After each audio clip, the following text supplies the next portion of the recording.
بچه بودم دوست داشتم زود بزرگ شم. وقتی بزرگ شدم فهمیدم خبری نیست. البته من از اون آدمایی نیستم که بگم دوست دارم بچگی رو دوباره تجربه کنم. واقعا قبل 18 سالگی ما دوست ندارم. یکی از خوبی‌ها که بزرگ شدن داره تنهایی مسافرت رفتنه. خیلی حال میده.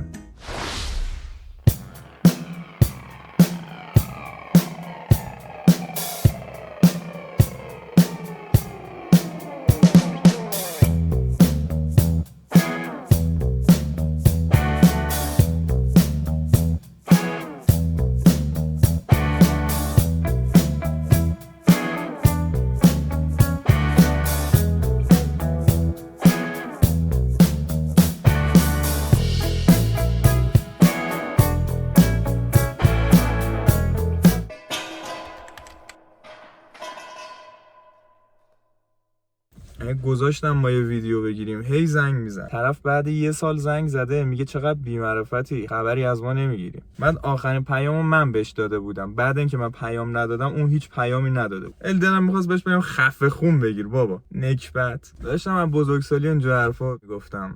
نمیذارن عرایض من نقد بشه که. ولی نه جدی خدایش آدمای تو مخو سریعا از زندگیتون حذف کنید. یعنی اصلا یه لحظه هم تحمل نکنید. آخرش میگی وقتمو تلف کردم، شرمنده خودمم که چرا به بعضی آدما بها دادم. همونطور که تو این ویدیو قبل عصبانیت من دیدین اون الدنگ به من زنگ بزنه.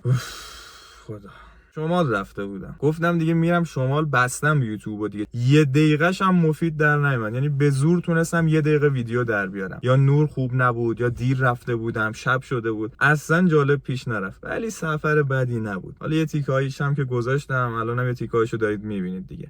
ولی هوا خیلی خوب بود، خنک بود، از تهران یکم سرتر بود. سال پیش همین موقع انقدر حالم بد بود فقط باشگاه میرفتم و میومدم خونه. مقایسهش میکنم با امسال خیلی بهتر شده. خدا رو شکر. میگم دیگه آدمای سمی از زندگیتون بندازین بیرون، اعصابتون آروم میشه. امروز هم داره تو تهران بارون میاد، البته الان بند اومده، هوا خیلی باحال شده. الانم بریم یه چی بزنیم بشوره ببره اعصاب خوردیمونو. بابا درست کن. نه من چون جلوی دوربین به دنیا اومدم اصلا استرس نمیگیرم. یه جوری انگار تو صدا سیما مثلا آنلاین خواستم برم قهوه بخورم، یهو بچه‌ها رو دیدم. برنامه کلا اینا نمیشه گفت. سینا نه سینا این داره چیکار بابا باز چیکار می‌کنی؟ کجا بریم؟ چیزی انگار نمیشه چی گفت. تصویرم مخفیه. مخفی التصویرم بچه. حاجی یه کوچه خفن تو سیمان دبل وقت پیدا کردم. لوکیشن فوق العاده ویو.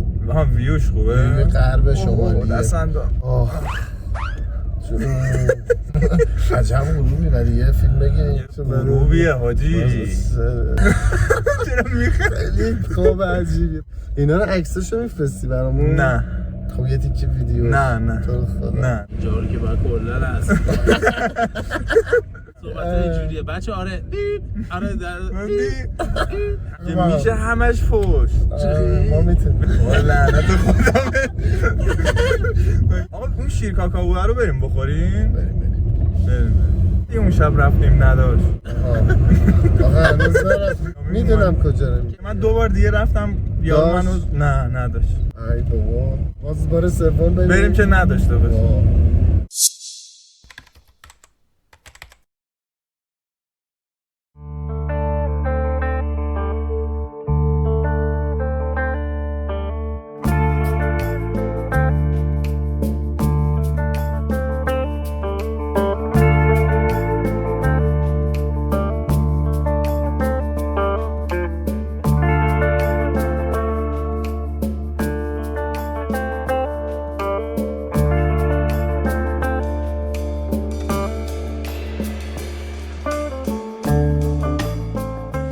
خسته باشگاه اومدم. بگو چی شده؟ 2 هفته است دارم به همکلاسیام تو دانشگاه میگم تو رو خدا بیاین این فایل ارائه رو آماده کنیم، درستش کنیم و این حرفا. حالا هر سری به من چی میگن؟ نگران نباش، انجامش میدیم، درست میشه. خیلی استرسی و انقدر گیر نده. الان برداشتن یه فایل نصف نیمه به درد نخور فرستادن، همه کارا افتاده گردن من. هر چقدر دیروز خوش گذشت امروز ضد حال خوردم سر این. مدت بیخواب شدم، اصلا نمیتونم خوب بخوابم. میرم باشگاه، خوب تمرین نمیکنم، خیلی ضد حاله برام.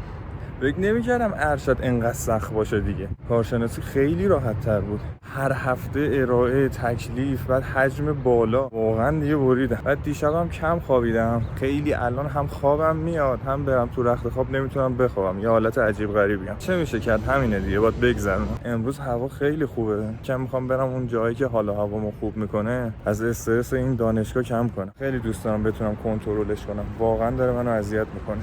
من وقتی بی حال و فسم میام تو این خیابونم، مثلا این و این، انگار انرژیمو برمیگردونه. دیروز داشتم راجع به آدمای رومخ و اعصاب خورد کن حرف میزدم. نمیدونم میشه به آدما فرصت دوباره داد یا نه. واقعا یه سری کارا قابل بخشش هست. ببین بعضی وقتا طرف یه کار کوچیک میکنه، تو میتونی ببخشی، ولی بعضیا یه سری اشتباههای چجوری بگم، انگار بنیادی عجیب غریب میکنن. اونا رو واقعا نمیشه بخشید. مشکلش اینه میگی اگه من ببخشم چه تضمینی هست دوباره تکرارش نکنه، اون که یه بار خط قرمز رو رد کرده. نمیدونم، دوراهی عجیبیه واقعا. ولی بعضی وقتا انقدر طرف گن کاشته، اون ذوق و اشتیاق و علاقه هم حتی نداری ببخشیش. یعنی میگه من الان بخشیدم که چی؟ همه چی این اول میشه، این روز اولش نمیشه که. کی چیو انتخاب میکنه دیگه میل خودشه. هر چیزی ممکنه اتفاق بیفته دیگه، یا خوب میشه یا بد دیگه. خیلی به نظر من بستگی به آدمش داره. یا خدا. خیلی دوست دارم ویدیو بیشتر بگیرم امروزا، ولی واقعا خوابم میاد. برم یکم بخوابم.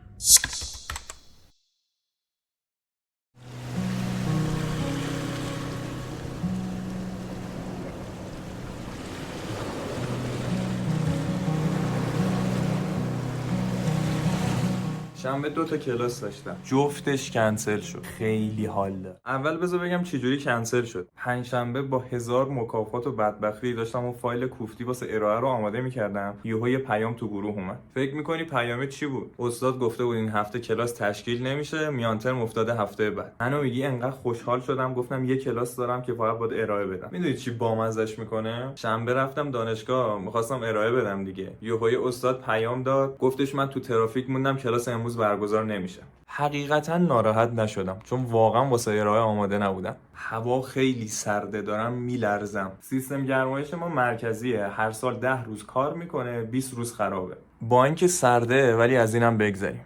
حس میکنم این سیبیلا قریب نیست، یکم نامرتبه. یه روز رفته بودیم باغ کتاب، یکی از دوستان گفت این خیلی شبیه توه. بعد من اینو دیدم، ازش خوشم اومد. خداییش خیلی قرض زدم میدونم، ولی این چند روز استراحت خیلی بهم چسبید. الانم میخوام برم 2 قسمت سریال ببینم. طبق معمولم گشنمه، میخوام برم یه چیز بخورم. آقای فرفری از همه شما خدافظی میکنه. بای بای.